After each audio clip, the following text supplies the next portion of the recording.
Good morning students. प्रश्नावली 6.2 सवाल number 3। आकृति दी गई है। आकृति में एल एम समांतर है सी बी के और एल एन समांतर है सी डी के। तो हमें सिद्ध करना है कि ए एम बटे ए बी बराबर है ए एन बटे ए डी। हमें सिद्ध करना है। तो सबसे पहले उत्पत्ति,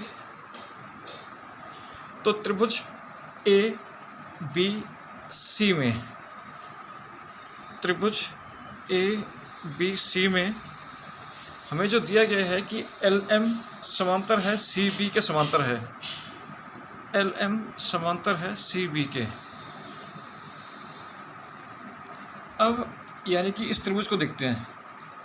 अब एल एन समांतर है सी बी के, तो आधारभूत प्रमेय क्या कहती है कि अगर एक भुजा के समांतर दूसरी रेखा खींची जाती है तो इसका परिणाम हम अपने हिसाब से लिख सकते हैं। तो ए एम बटा ए बी बराबर है ए एल बटा ए सी। इसको हम ऐसे लिख सकते हैं इसको। तो आधारभूत प्रमेय से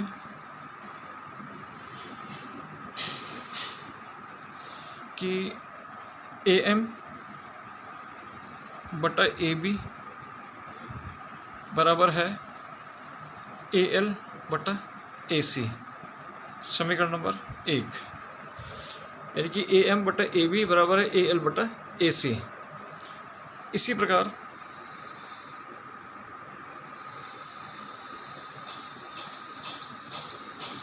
त्रिभुज ए डी सी में, इसी प्रकार त्रिभुज ए डी सी में, यानी कि अब इस बार ये वाला त्रिभुज लिया जाएगा नीचे वाला। तो एल एन समांतर है सी डी के समांतर है।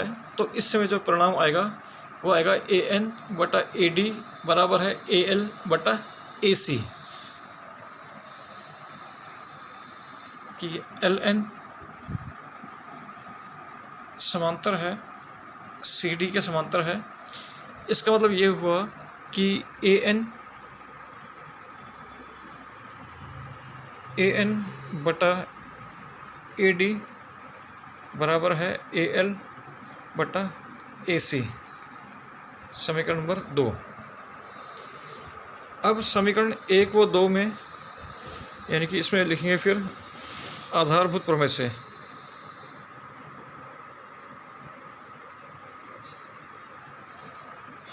तो समीकरण 1 व 2 से, समीकरण के 1 व 2 में इनके दाएं पक्ष बराबर हैं, तो इनके बाएं पक्ष भी बराबर होंगे। तो समीकरण 1 व 2 से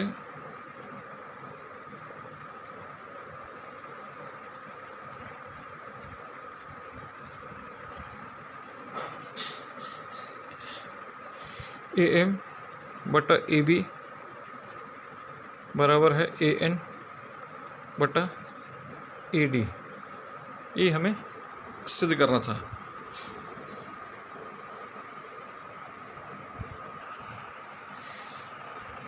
सवाल नंबर 4। आकृति में दिया गया है त्रिभुज ए बी सी के अंदर डी ई समांतर है ए सी के और डी एफ समांतर है ए ई के। तो हमें सिद्ध करना है कि बी एफ बटे एफ ई बराबर है बी ई बटे ई सी। इसको हमें सिद्ध करना है। तो उत्पत्ति, अब सबसे पहले त्रिभुज ए बी सी में ये लेके चलेंगे कि डी ई समांतर है ए सी के समांतर है। तो आधारभूत प्रमेय से इसका परिणाम लेके चलेंगे। ठीक है, यानी कि बी ई बटे 20 हमें सिद्ध करना है बी ई बटे ई सी। ठीक है, बराबर है कि बी डी बटे डी ए। ये इसका परिणाम होगा। तो क्योंकि डी ई समांतर है ए सी के, डी ई समांतर है ए सी के, तो आधारभूत प्रमेय से, आधारभूत प्रमेय से, आधारभूत प्रमेय क्या कह रही है कि बी डी बटा बी डी बटा डी ए, ये किसके बराबर है? क्योंकि हम त्रिभुज लेके चल रहे हैं इस त्रिभुज में, क्योंकि डी ई समांतर है ई सी के, डी ई समांतर है ई मतलब जो है ए सी के, इसलिए बी डी बटा ए डी बराबर है बी ई बटा ई सी, ये होगा बराबर है बी ई बटा ई सी। इसको दिया समीकरण नंबर 1 का नाम। इसी प्रकार त्रिभुज ए बी ई में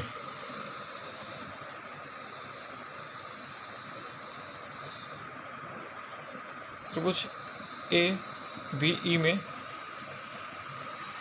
डी एफ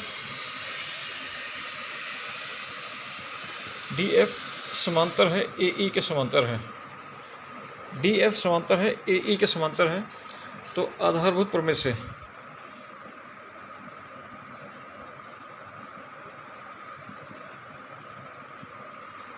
तो इसका मतलब ये हुआ कि बी डी बटा ए डी बराबर है बी एफ बटे एफ ई, बी डी बटा डी ए बराबर है बी एफ बटा एफ ई के। इसको दिया समीकरण नंबर 2 का नाम। अब समीकरण 1 व 2 से, समीकरण 1 व 2 से इसका मतलब ये हुआ इनके बाएं पक्ष बराबर हैं तो इनके दाएं पक्ष भी अब बराबर होंगे, तो इसका हमें परिणाम मिल जाएगा। तो बी एफ बटे एफ ई बराबर है बी ई बटा ई सी, ये हमें सिद्ध करना था।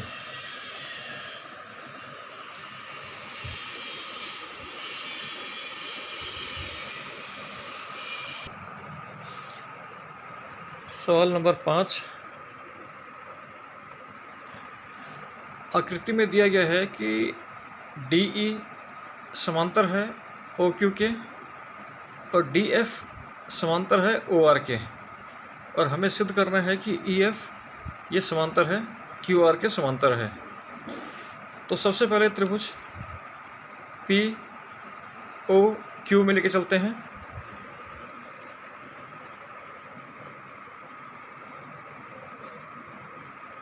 त्रिभुज ओ पी ओ क्यू में पी ओ क्यू में डी ई समांतर है इस ओ क्यू के, डी ई समांतर है ओ क्यू के समांतर है, इसलिए आधारभूत प्रमेय से, आधारभूत प्रमेय क्या कहती है कि किसी त्रिभुज के अंदर एक भुजा के समांतर अगर दूसरी भुजा खींची जाए तो वह शेष दो भुजाओं को समान अनुपात में विभाजित करेगी। तो इसका मतलब ये हुआ कि पी ई बटा ई क्यू ये बराबर हुआ पी डी बटा डी ओ के, समीकरण नंबर 1 का। इसी प्रकार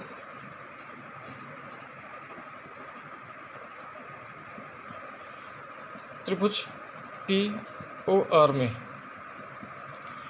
त्रिभुज पी ओ आर में ये डी एफ समांतर है ओ आर के, डी एफ समांतर है ओ आर के, इसलिए आधारभूत प्रमेय से, आधारभूत प्रमेय से क्या होगा कि पी एफ बटे पी डी बटे डी ओ बराबर है पी एफ बटे एफ आर। तो पी डी बटा डी ओ बराबर है पी एफ बटे एफ आर, ये दिया समीकरण नंबर 2 का नाम। अब समीकरण नंबर 1 और 2 में पी ई बटा ई क्यू बराबर है पी डी बटा डी ओ, और समीकरण 2 में पी डी बटा डी ओ बराबर है पी एफ बटे एफ आर। अब ये पी डी बटा डी ओ का जो मान है वो उसको यहाँ पे रख देंगे समीकरण 1 में।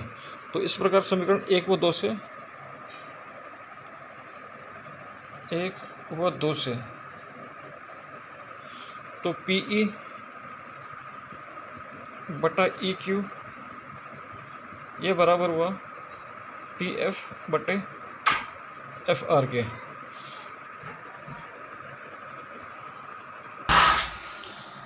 अब क्योंकि रिजल्ट आया आपके पास पी ई बटे ई क्यू बराबर है पी एफ बटे एफ आर, यानी कि पी ई बटे ई क्यू बराबर है पी एफ बटे एफ आर। तो आधारभूत प्रमेय के विलोम से कि यदि भुजाएं जो है समान अनुपात में विभाजित हो रही है, ठीक है, पी ई बटे ई क्यू का मान पी एफ बटे एफ आर के मान के बराबर है, तो आधारभूत प्रमेय के विलोम के अनुसार तो दोनों बिंदुओं को जो मिलाने वाली जो रेखा है वो तीसरी भुजा के क्या हो जाएगी, वो समांतर हो जाएगी। क्योंकि ये बिंदु यहाँ पे एक बिंदु ई पे और एक बिंदु एफ पे विभाजित हो रही है, दो रेखाएं, दो भुजाएं। तो जो ई और एफ को जो मिलाने वाली जो रेखा होगी वो तीसरी भुजा यानी क्यू आर की वो समांतर हो जाएगी। इसलिए क्या होगा कि जो है आधारभूत प्रमेय के विलोम से कि अगर किसी दो भुजाओं का जो है अनुपात बराबर होगा तो तीसरी भुजा वो तीसरी भुजा को जो है समांतर हो जाएगी। सवाल नंबर 6,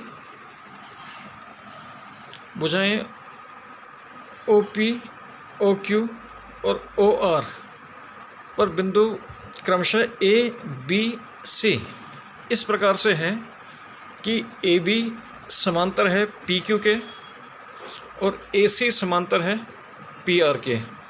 तो हमें सिद्ध करना है कि बी सी वो क्यू आर के समांतर होगी। तो इसमें जो दिया है कि ए बी समांतर है पी क्यू के, ए बी समांतर पी क्यू, ठीक है, और ए सी समांतर है पी आर के, वह ए सी समांतर है पी आर के समांतर है। अब सिद्ध करना है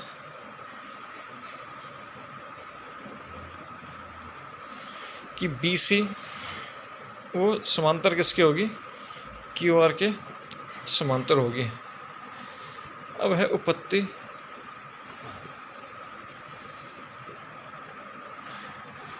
अब त्रिभुज ओ पी क्यू में, त्रिभुज ओ पी क्यू में अब ए बी समांतर है पी क्यू के समांतर है, इसलिए आधारभूत प्रमेय से, आधारभूत प्रमेय क्या बोलती है कि ओ ए बटा ए पी, ओ ए बटा ए पी बराबर है ओ बी बटा बी क्यू, ओ बी बटा बी क्यू। इसको दिया समीकरण नंबर 1 का नाम। इसी प्रकार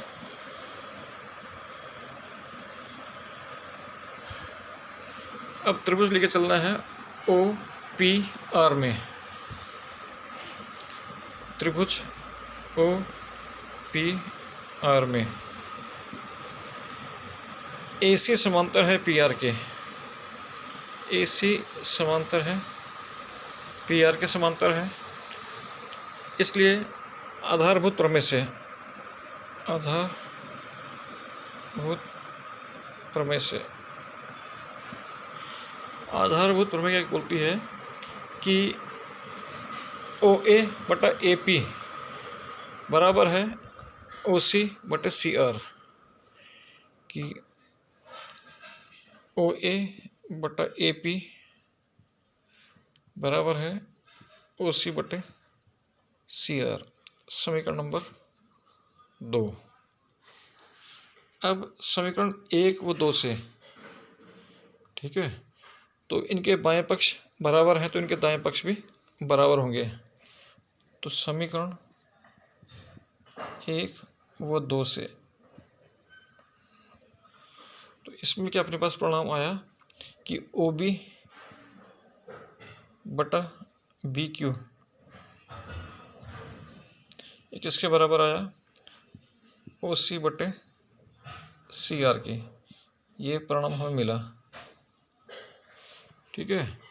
यानी कि हमें परिणाम मिला कि ओ बी बटे बी क्यू बराबर है ओ सी बटे सी आर। तो संगत भुजाओं का जो अनुपात है, मैंने कहा दो भुजाओं का जो अनुपात जो है बराबर आ रहा है, तो इसका मतलब है जो तीसरी भुजा है वो आपस में बराबर हो जाएगी। तो इसलिए आधारभूत प्रमेय के विलोम से तो त्रिभुज ओ बी आर में, त्रिभुज ओ बी आर में, तो ठीक है, आधारभूत प्रमेय के विलोम से।